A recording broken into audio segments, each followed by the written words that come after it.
কুয়াশার জন্য আমি আমার মেইন গাড়ি বের করিনি, অর্থাৎ আমার কার বের করি নাই, আমি সিএনজিতে করে এসেছিলাম। কারণ যদি একবার ফুরা যায় তাহলে 30-32 লাখ টাকা শেষ, ঠিক না ঠিক বলেন?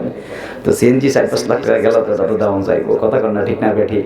তারপরে সিএনজি মাশাআল্লাহ ওই না পাইলট, বাবারে বাবা, ওই যারা আমার ইব্রাহিমের কাছে না, ইব্রাহিম মিডিয়া, এরা রিসিপশনে গেছে, এরা মোটরসাইকেল নিয়ে গেছে ডিসকভার 125, ওইটা যেটা, হ্যাঁ ওইটা কিন্তু আমার ড্রাইভার লাগে পারে না, মারা হয় কমা, এমন পাগলা পাইলট নিয়ে আসে। তারপরে যাই হোক কুয়াশার কারণে আবার আমাকে বারবার খোঁজখবর নিয়েছেন আমানুল্লাহ দুলাল সাহেব, এবং উনি খুব আসলে যথেষ্ট আন্তরিক, আমাকে বারবার খোঁজখবর নিয়েছেন। কালকে সকালে আমি মুন্সিগঞ্জ থেকে প্রোগ্রাম শেষ করে আসতেছি, পথে গাড়িতে তখনও ফোন দিয়েছেন, দুপুরে ফোন দিয়েছেন, এখনো ফোন দিয়েছেন।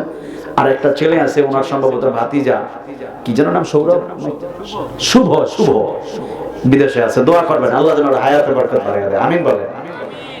তো এই যে আজকে আমরা যারা এই মাহফিলে এসেছি, আপনারা একটু আওয়াজটা ছেড়ে দিয়ে বলতে হবে, লুক এট মি, হ্যাঁ hello hello young, look at me.